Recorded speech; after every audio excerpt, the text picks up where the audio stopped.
It's no surprise inventory has continued to rise as we head into our summer months. I mean, we have a lot going on with tariffs, Moody downgrading the U.S. credit rating, and we have, of course, a lot of mortgage rate volatility. I mean, it's definitely hurting the market. But we're going to see one surprising metric has gone way up.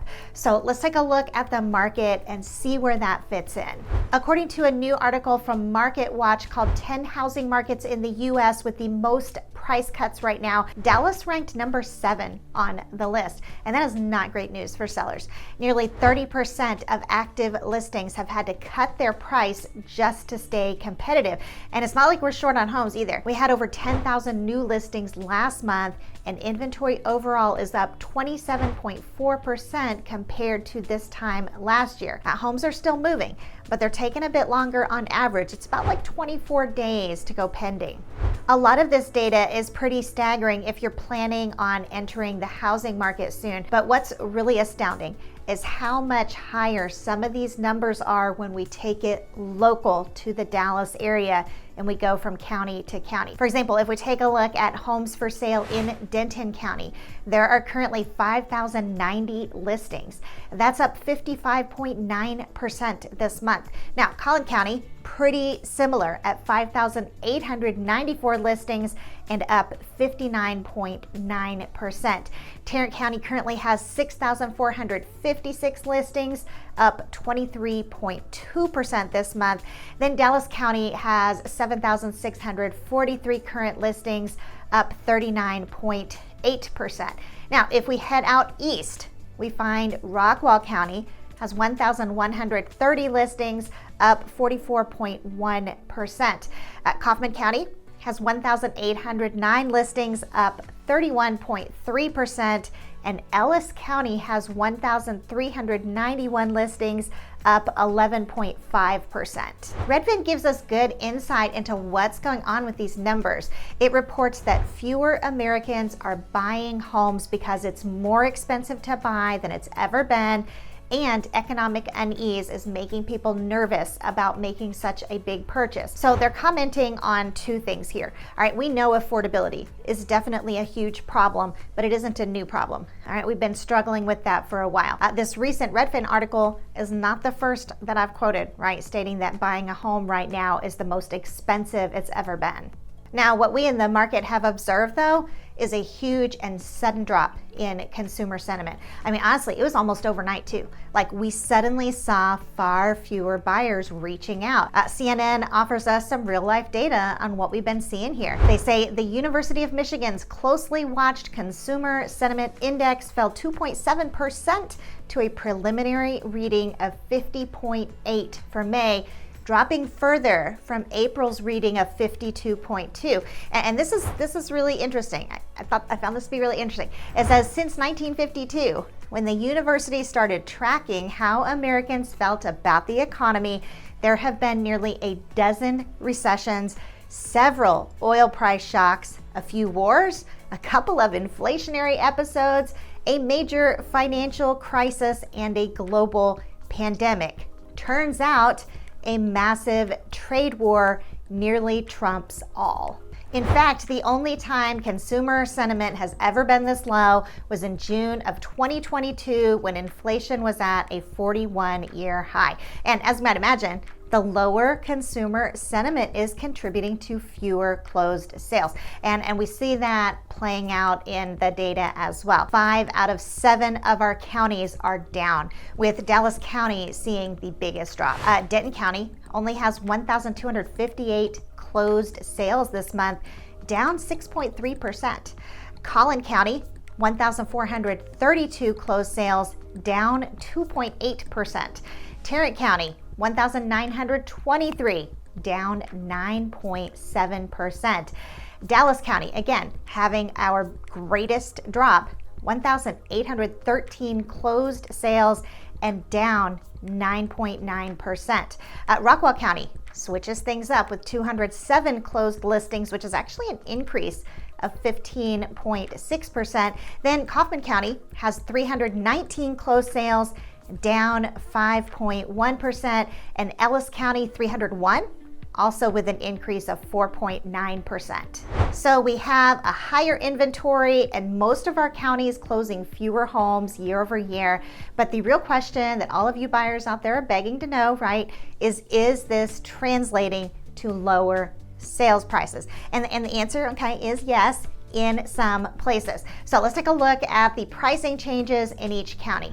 Denton County's average sales price is currently $467,117, which is just barely down -1%. Collin County's average sale price is $480,000, down 3.7%. Tarrant County is $350,000 at 0.0% change, so nothing big going on there. Dallas County prices average out at $385,000, up slightly at 1.3%. Rockwall County also up slightly at $422,500, around 1.8%. Kaufman County's average sales price is $316,085 with hardly any change, down like 0.2%. And Ellis County is $423,990 with a pretty large increase of 8.7%. But now let's talk about our big change. We're gonna see it's a forward indicator, and this one's really gonna surprise you, okay? You ready for this? Pending sales are way up, but only for new construction. Denton County is at 422, up 11.9%. Collin County, okay, you ready for this? They're at 627, up 42.8%. Tarrant County is actually down slightly at 326, -5.8%. Dallas County with 277 pending sales, up 31.3%. Rockwall County with a massive increase, 115 pending sales and up 69.1%.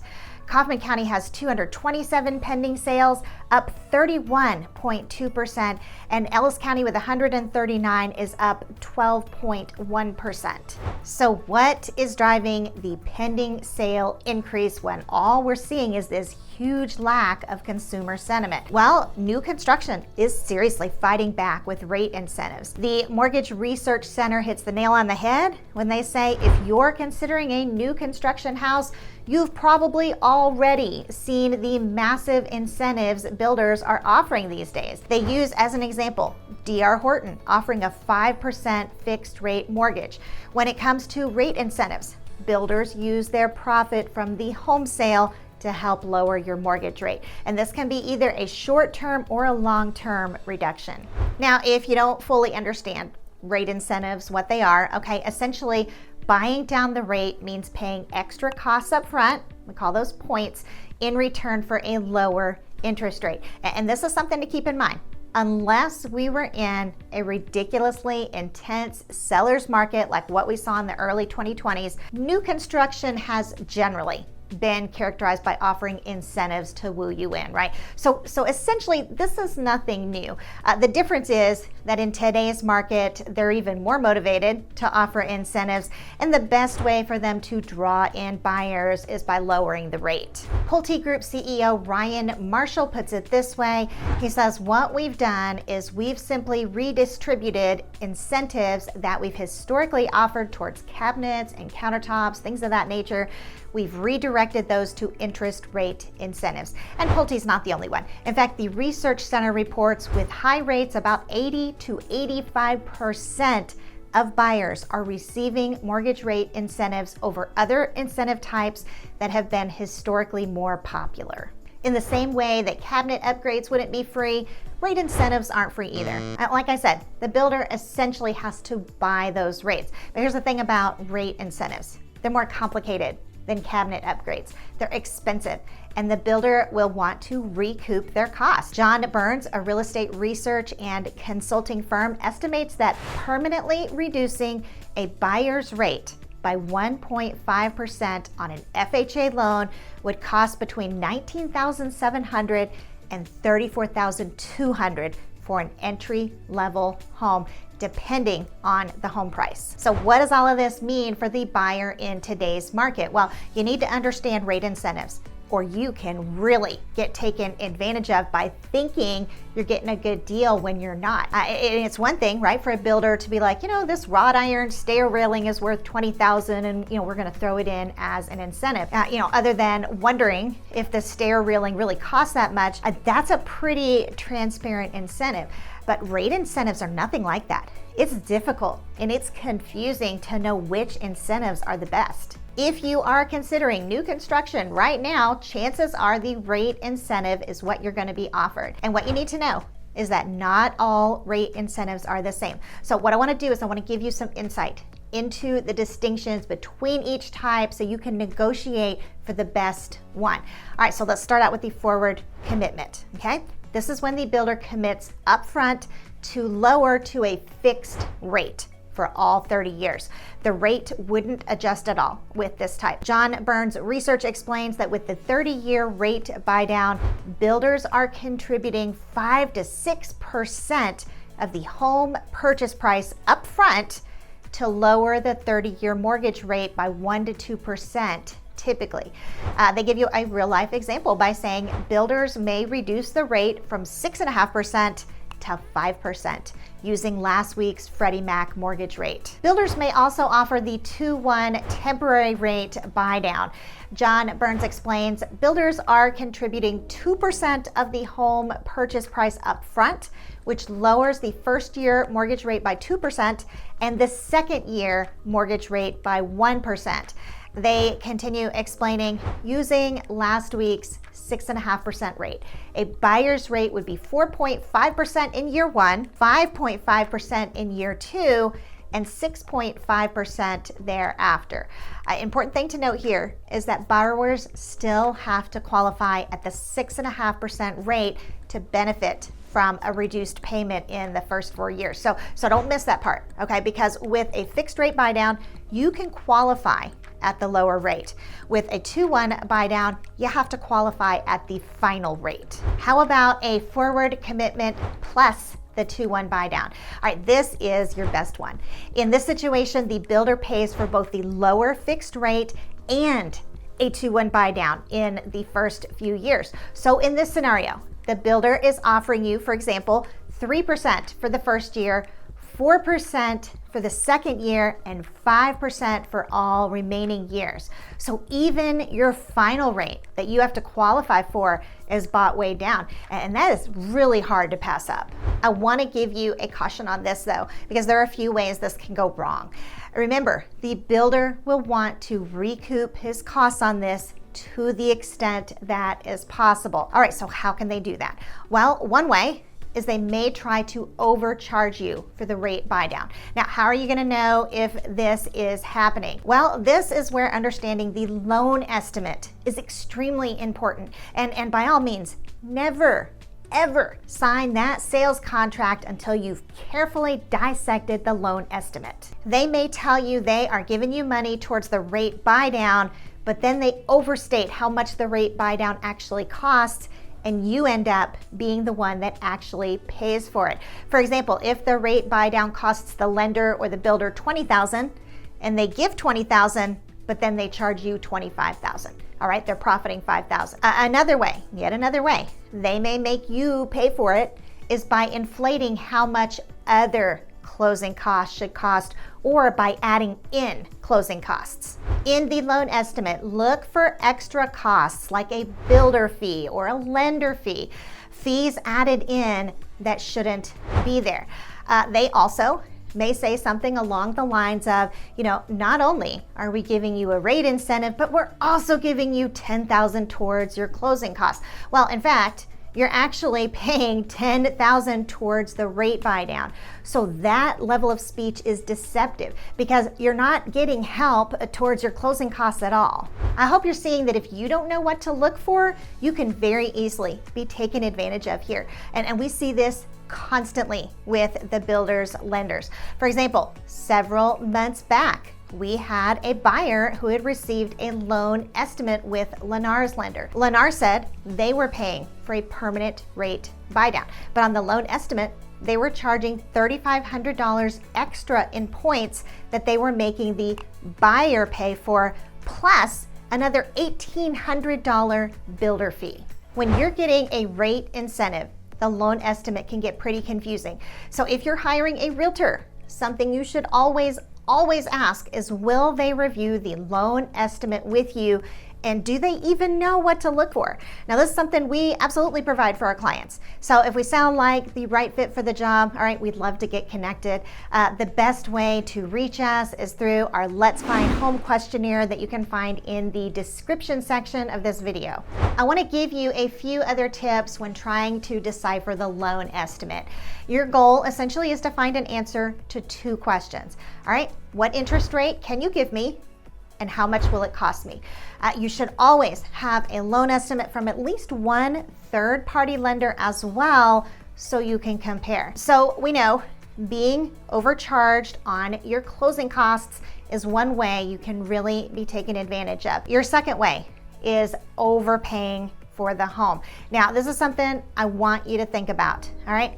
Paying market value for a home is actually the equivalent of getting a huge discount when the builder is paying so much to buy down your rate. So you may decide that paying market value is perfectly fine with you when you realize the huge discount you're actually getting. However, your big issue here is that you've got to be very, very careful not to overpay. Remember, the lender wants to recover his cost, and we have seen this a lot where there is a 2-1 buy down with a 30-year fixed, but then the home is overpriced by $50,000. We just saw this very recently where our buyer liked both a K Hovnanian home as well as one with Ashton Woods. K Hov was only offering a 2-1 buy down, but their price was supported. And then Ashton Woods was offering, that whole trifecta that we talked about, but they were overcharging by $50,000. So this may keep your monthly payment low, okay? But what will happen if your job transfers you or you get laid off? All right, you're going to end up upside down. The monthly payment, you need to keep this in mind, okay? The monthly payment is important, but it's not the only thing. Now, we just saw that pending sales are up for new construction with all of the incentives they can offer. But unfortunately, pre-owned home sellers are not sharing in the good news. With home builders selling more and more, our pre-owned home sellers are just getting in more and more trouble. We saw how pending sales for new construction are up by such a large amount, but let's take a look at pending sales for our pre-owned homes in the same areas. In Denton County, we have 987, which is down 11.6%. In Collin County, we have 1,035, which is down 13.7%. In Tarrant County, we have 1,832, which is down 3.3%. In Dallas County, we have 1,696, which is down 8.1%. In Rockwall County, 141, which is actually up 2.2%. In Kaufman County, 151, which is down 16.1%. And then we have Ellis County, 168, which is down 1.2%. So they are trending downwards almost across the board. And are you seeing the disparity here? Pending new construction was up in 5 out of 6 of our counties, some by as high as 69%. Meanwhile, our pre-owned home sellers are being left in the dust with pending sales down as much as 16%. So what's going on here? Well, mortgage research explains individual home sellers aren't as well capitalized as big nationwide builders. They don't have the builders' profit margins or the ability to offer huge buy downs. Okay, Dallas homebuyers. Now that we've talked about all of this data, you've got some tough decisions to make. And there's a reason new construction sales are so up. You get a brand new home in a new community with extremely compelling rate incentives. As the Research Center says, a brand new home for around $400,000 with a 5% interest rate could be a better value than a used home at 6%. So you'll likely be able to get a better price on a pre-owned home, but not as attractive of a rate buy down. Individual sellers can do a rate buy down, but there's a lot more restrictions. Now, Dallas home sellers, you might be in a tough spot. It's even more important now to get a market analysis to fully understand your micro market. Some sellers are doing much better than others with shorter days on the market and even multiple offers. So much depends on demand for the specific area you're in. Our hardest hit sellers are those surrounded by new construction where the competition is direct and very real. So what can sellers do in these situations? Well, they can offer the 2-1 buy down, or if you bought with FHA or VA, you have an assumable mortgage. So a good agent will advertise that. And believe me, there are buyers looking for it. The biggest obstacle here for buyers is the high down payment. Now, as a seller, you might be able to offer a second mortgage as a possible solution, but you need to know that that is very risky. You could lose your equity if the buyer doesn't pay. And keep in mind that rate buy downs aren't the only things you can do to get a buyer. All right, stage your home big time. All right, I'm talking about making it look as nice as a model home. And this makes a huge difference. Remember, a lot of buyers are emotional and they have a hard time looking past their initial impressions or the work they'd have to do to make a new place home. Now you can also consider compensating buyer agents more competitively. And after seeing all of the data in this video, all right, it probably goes without saying you want to hire an agent with an aggressive marketing strategy. You want to set yourself up for success here. When it comes time for you to buy, remember that the biggest opportunities in this market are new construction homes with a 2-1 buy down and a forward commitment combo, as long as you're paying market value or less. Your other big opportunity is a pre-owned home with sellers who are surrounded by new construction and who also have equity that would allow them to offer a buy down as well as come down on price. If you're a buyer in this market, know that there is opportunity out there, but arm yourself with the market analysis and not just the market analysis. All right, you want to lean heavily into all the numbers. Now, if you're not sure what those are, all right, you might want to check out this video. In the meantime, this is Wendy Pinnell, and I'll catch you on the next video.